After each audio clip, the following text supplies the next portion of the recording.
NMDC, NHPC, IRFC और INOX wind ये चारों शेयर क्वालिटी स्टॉक हैं और इन सभी स्टॉक में एक बात कॉमन यह है कि इनका प्राइस 90 से 100 रुपए की रेंज में है।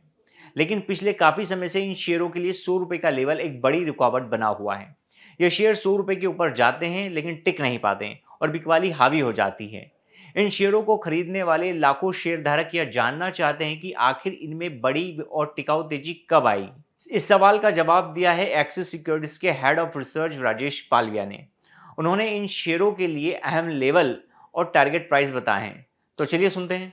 तो एनएमडीसी का स्ट्रक्चर अगर हम देखें तो यहाँ पे स्टॉक ने वीकली चार्ट पे एक rounding bottom sort of formation यहाँ पे बनाया है, और काफी लंबे कंसोलिडेशन के बाद स्टॉक अब अपने मई मई 2024 के स्विंग हाई को अब निगोशिएट करते हुए देखने को मिल रहा है। Near term short term chart पे तो हमें यहाँ पे स्ट्रेंथ यहाँ पे लौटते हुए दिखी, और पूरा मेटल बास्केट में ही एक अच्छा मोमेंटम बना है। और एनएमडीसी में हमें लगता है कि एक अच्छे बड़े ब्रेकआउट की तैयारी यहाँ पे होते हुए दिख रही है। 92 93 इसके लिए एक इमीडिएट सप्लाई जोन है। अगर ये लेवल को वीकली क्लोजिंग बेसिस पे ये कंफर्टेबली क्रॉस कर लेता है तो हमें लगता है एनएमडीसी में एक अच्छा अपमूव बनते हुए दिखेगा, और स्टॉक में फिर 125 से 130 की तरफ भी स्टॉक गोइंग फॉरवर्ड ये तेजी को कंटिन्यू करते हुए दिखेगा। व्यू हमारा बुलिश है। स्टॉक एक अप स्लोपिंग चैनल में डेली चार्ट पे ट्रेवल कर रहा है। छोटी मोटी गिरावट में ऐड करने की सलाह है। On the down side stop loss जो रखना होगा वो करीब होगा 78 रुपीज के आसपास। अ, हम यहाँ पे दूसरा स्टॉक जो देखें तो आईआरएफसी का स्टॉक देखें, जो कि रेलवे इंफ्रा से रिलेटेड कंपनी है। हमें लगता है कि स्टॉक में जिस तरीके से गिरावट देखने को मिली है, स्टॉक में ऑलमोस्ट अगर हम देखें तो 2024 से ये स्टॉक जुलाई 2024 से ऑलमोस्ट एक ये डाउन ट्रेंड ही यहाँ पे डिस्प्ले करते हुए देखने को मिला है। Series of lower top lower bottom formation बनते हुए दिखा है, जो कि साइन है एक सस्टेन्ड सप्लाई प्रेशर का। स्टॉक में अभी भी अगर हम देखें नियर टर्म चार्ट के हिसाब से, तो जो स्टॉक में पुल बैक के अटेम्प्ट हो रहे हैं वो ऑलमोस्ट अपने 50 डे मूविंग एवरेज के आसपास ही सप्लाई प्रेशर को झेलते हुए दिख रहे हैं। और हमें लगता है जब तक यहाँ पे 110 रुपए के लेवल वीकली क्लोजिंग बेसिस पे क्रॉस नहीं होंगे, स्टॉक का बिहेवियर अभी भी सेल ऑन राइज का ही रहेगा।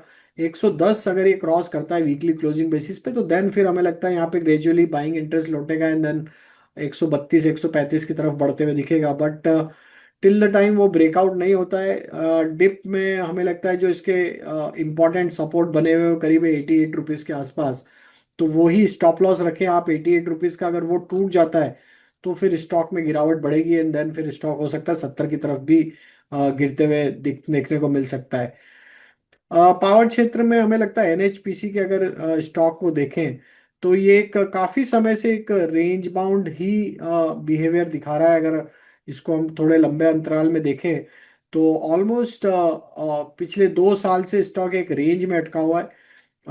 हायर साइड पे इसके जो सप्लाई जोन बने हुए करीब 90 से लेके 92 के आसपास के सप्लाई जोन बने हुए, जिसको ये पिछले 2 3 सालों में अभी तक क्रॉस नहीं कर पाया है। ऑन द डाउन साइड अगर देखें तो इसके जो सपोर्ट बने हुए करीब 70 रुपए के आसपास बने हुए, तो 70 रुपए से 90 मोटा मोटी इसकी एक रेंज बनी हुई है एनएचपीसी में।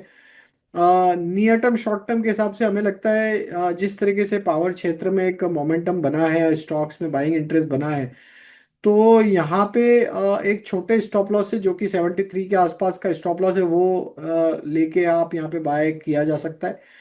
पहला इसका इमीडिएट टारगेट 84 का, अगर ये 84 क्रॉस करता है तो 90 92 की तरफ, जो कि इसके मेजर सप्लाई जोन है, वहां तक बढ़ सकता है। 92 के बाद हमें लगता है कि अच्छी तेजी आएगी इस स्टॉक में, एंड देन फिर ये 115 की तरफ बढ़ते हुए दिख सकता है। वहीं हम पावर क्षेत्र की एक और कंपनी की बात करें जो कि अभी भी 100 रुपीज के नीचे ही ट्रेड कर रहा है, वो है आइनॉक्स विंड का। काफी बड़ा करेक्शन ये स्टॉक ने दिखाया है। ऑलमोस्ट सितंबर 2024 से में जो इसके टॉप बने थे करीब 256 250 से 256 के आसपास के, वहां से कंटिन्यूस स्टॉक में एक गिरावट ही देखने को मिली है। अगर इसके नंबर्स की बात करें तो हमें इसके फाइनेंशियल्स में भी बहुत ज़्यादा कुछ उछाल या कोई ज़्यादा बड़े यहाँ पे प्रॉफिटेबिलिटी के साइन नहीं देखने को मिले। और जिस तरीके के कमिटमेंट थे वो भी हमें यहाँ पे डिलीवर होते हुए नहीं दिखे हैं। तो हमें लगता है कि अभी तो कमजोरी है यहाँ पे, टेक्निकली भी स्टॉक कमजोर है और कहीं भी फाइनेंशियल भी इंप्रूव होते हुए नहीं दिख रहे। तो हमें लगता है आइनॉक्स विंड में अगर कोई उछाल आती भी है तो एग्जिट करें। 105 से लेके 110 इसके लिए मेजर सप्लाई जोन है, और जब भी इसके नज़दीक आता है तो वहाँ पे उछाल में एग्जिट करें, क्योंकि हमें लगता है कि अभी ये स्टॉक में और समय लगेगा इसमें रिकवरी आने में। ऑन द डाउन साइड इसके लिए क्रूशियल सपोर्ट एरिया है वो करीब 86 के आसपास है, अगर वो टूट जाएगा तो स्टॉक 70 रुपए की तरफ भी फिसलते हुए दिख सकता है। इन तमाम शेयरों पर हमारी यह स्टोरी आपको कैसी लगी, हमें कमेंट करके ज़रूर बताएं। जागरण बिजनेस के साथ जुड़े रहने के लिए शुक्रिया।